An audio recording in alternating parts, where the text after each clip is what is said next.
Welcome to Vipinsharma Physics channel. In the playlist of elasticity chapter, I'm going to discuss with you elastic hysteresis. Elastic hysteresis.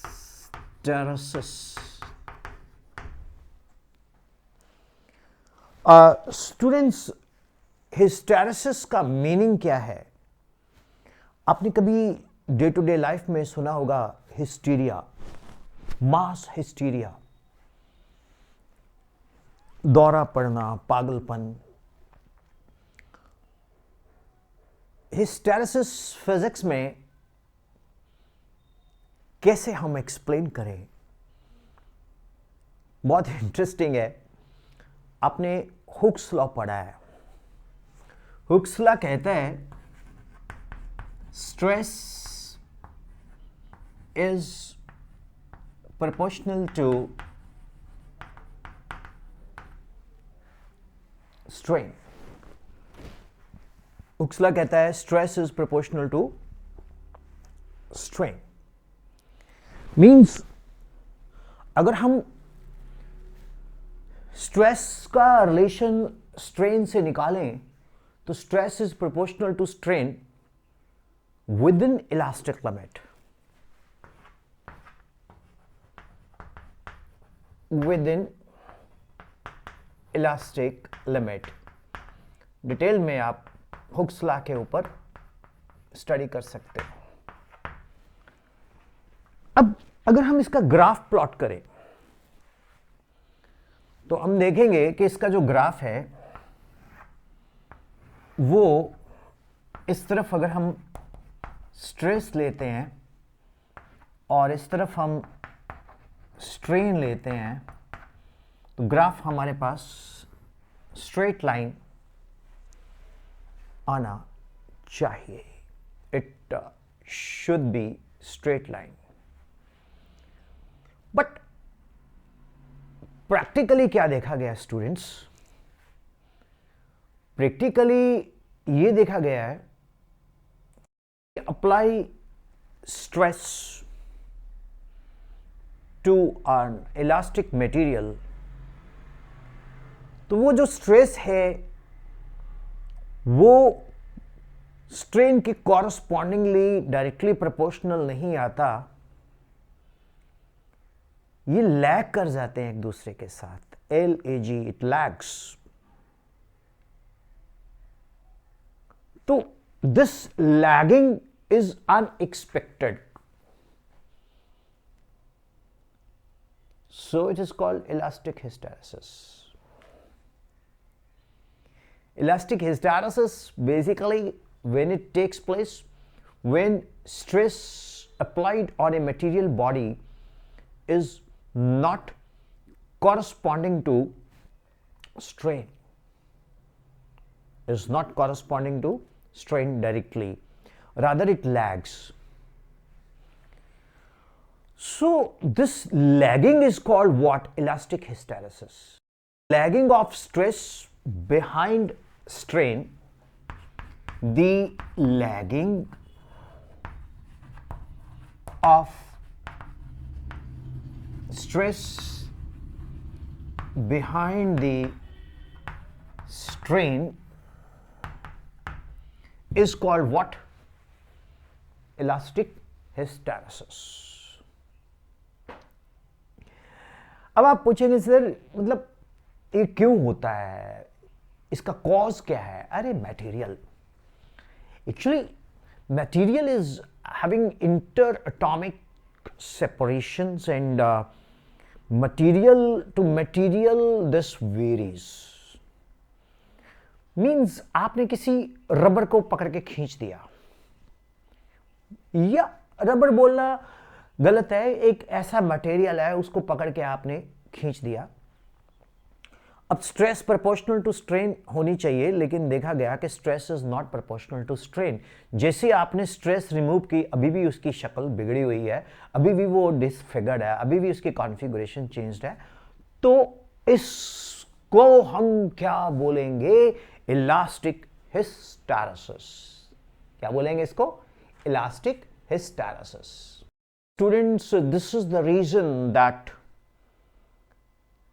stress and strain are different for different material. For same stress, we get different strains for different materials. We do not get the same strain proportional to a constant stress. Simple, कोई rocket science नहीं, कोई simple है, मुश्किल नहीं है. अब आता है कॉन्सेप्ट,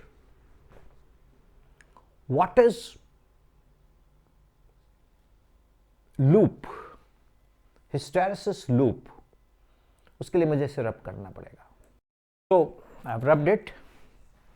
ये the area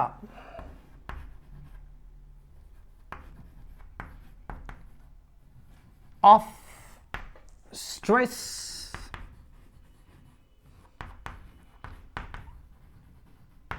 strain loop, yes, stress strain curve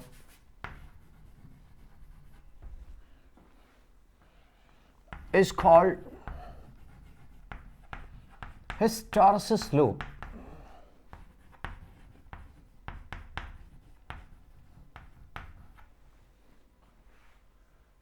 correct. जैसे मेरे पास ये एक व्हाट डू यू कॉल एक स्ट्रेस वर्सेस स्ट्रेन कर्व है फॉर मटेरियल ए. तो ये इस तरह से बना, इधर है स्ट्रेस और इधर है स्ट्रेन,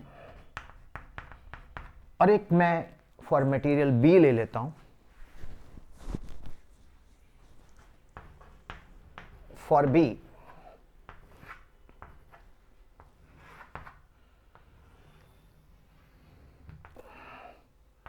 इधर है स्ट्रेस और इधर है स्ट्रेन. तो this is for material B and this is for material A.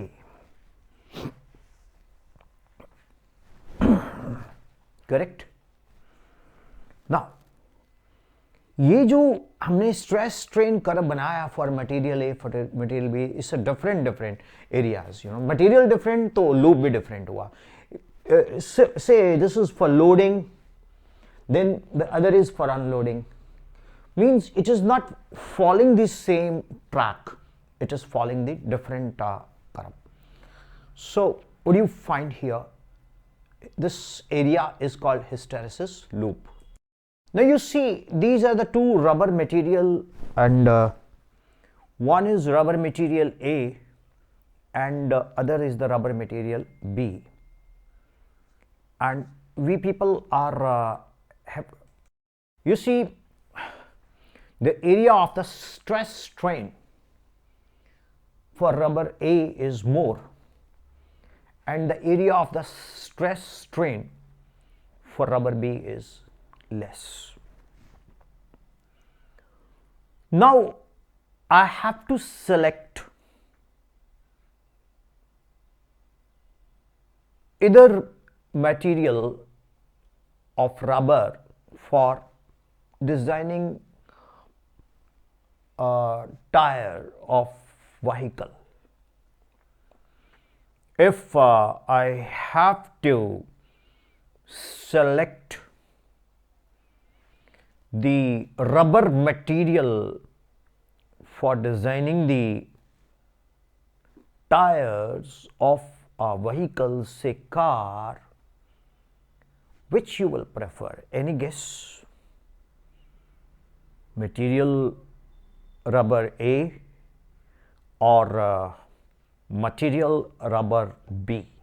Any guess? Think. I will say in physics there is no guess. There is a logic. There is a logic. There is a logic. What is the logic? when car is running on road surface, जब गाड़ी road surface पे चलती है तो गाड़ी की vibrations, engine vibrations, उसमें load, shockers, वो टायर्स को ट्रांसमिट करती है। सारे का सारा लोड टायर्स पे होता है, एयर उसमें होती है ना। अब होगा क्या, जितने टायर सब्जेक्टेड टू स्ट्रेस होंगे उतना टायर में स्ट्रेन आएगा। तो स्ट्रेस इनटू स्ट्रेन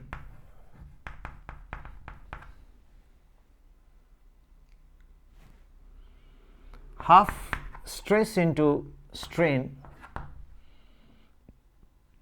ये क्या दे रहा है हमें?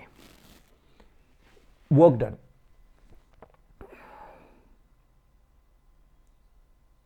This is work done. So you see students, area of rubber A is more. So work done is more. When the area of rubber is more, work done is, so work done is more. So more work is done in this area. Heat will be absorbed more here. Less work will be done here in the rubber B. Heat will be less absorbed here. As a result of this, we find that we will prefer rubber B than rubber A to design the tires. तो यहां से हमें ये clear indication मिलती है कि हम B को प्रेफर करेंगे टायर डिजाइन करने के लिए देन ए को। सो ये एक बहुत बड़ा कॉन्सेप्ट है hysteresis loop. Hope it is clear. बहुत सारे स्टूडेंट्स पूछते हैं कि सर ठीक है बोर्ड्स की तैयारी हो जाएगी, कंपटीशन की तैयारी के लिए हम क्या करें? उसके लिए आपको वेबसाइट पे जाना होगा www.toprankr.com और प्ले स्टोर पे जाओ सीधा ही toprankr.com और आप सीधा प्ले स्टोर पे जाके एक topranker.com अद्भुत ऐप है, उसको आप डाउनलोड कीजिए और उसमें आप तीन एक सैंपल टेस्ट है उसको कंडक्ट कीजिए। मल्टीपल चॉइस अनलिमिटेड प्रैक्टिस ले सकते हैं आप। जाइए देखिए, गजब चीज़ है ये। और कभी भी कहीं भी बैठ के आप टेस्ट दे सकते हो। ऑनलाइन NTA पैटर्न पे है, सबके साथ रिजल्ट्स आते हैं, सॉल्यूशंस आते हैं। तो ये आपका ऐप है, इसको आप बनाइएगा, कीजिएगा। चैनल आपका है, फ्रेंड्स को बताइएगा। अगर आपको फ़ायदा होता है तो फ्रेंड्स को भी फ़ायदा होगा। और मैं तैयार हूँ, अगर बहुत सारे बच्चे जब भी लाइव आना चाहेंगे तो मैं लाइव भी उनके साथ आ जाऊँगा। Thank you very much all. Thank you. Happy learning physics.